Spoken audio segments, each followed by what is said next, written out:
Clipping mask করে একটা বসাবো আর কি, ডিজাইন বসাবো এটার উপরে। এর জন্য প্রথমে আমাদের সিলেকশন টুল দিয়ে টি শার্টটা সিলেক্ট করে নেব, নিয়ে কন্ট্রোল জে চাপবো, জে চাপার পরে এটাকে স্মার্ট অবজেক্টে কনভার্ট করবো। কিসে?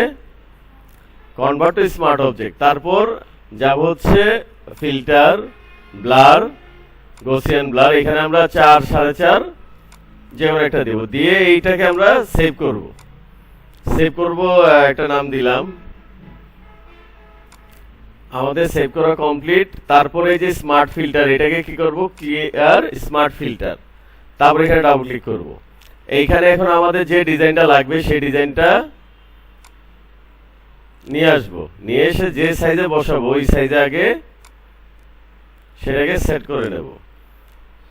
সেট করে নিয়ে এটার উপর রাইট মাউস ক্লিক করলে এখানে কি লেখা? Create clipping mask. এটা ক্লিক করব। তা আমাদের ক্লিপিং মাস্ক হয়ে গেছে। এখন আমরা যাব হচ্ছে ফিল্টার, ডিস্টোর্ট, ডিসপ্লেস। এখান থেকে আমরা চয়েস করব যেটা আমরা সেভ করছিলাম। দেখেন মোটামুটি আমাদের চলে আসছে। এখন এই নরমাল থেকে আমরা কি করব? যেটাই দিলে আমাদের দেখা যাচ্ছে রিয়েলিস্টিক লাগতেছে সেটা আমরা চয়েস করব। আমাদের কিন্তু অলরেডি কাজ শেষ। তো এইখানে আমরা কি করব? ফাইলে যাব, সেভে দেব। সেভ অ্যাজ না, কিন্তু এবার সেভ।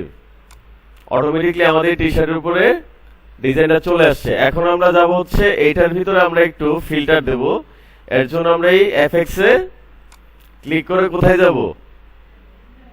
Blending option. ব্লেন্ডিং অপশনে যে এই যে আমাদের দুইটা লেভেল আছে, এই লেভেলগুলো একটু বাড়ায় কমায় দেখবো যে আমাদের কোন দিকে দিলে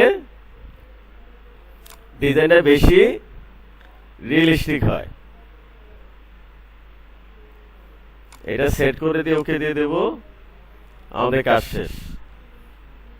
আমাদের ডিজাইন টি শার্টের উপরে মক আপ হয়ে গেছে।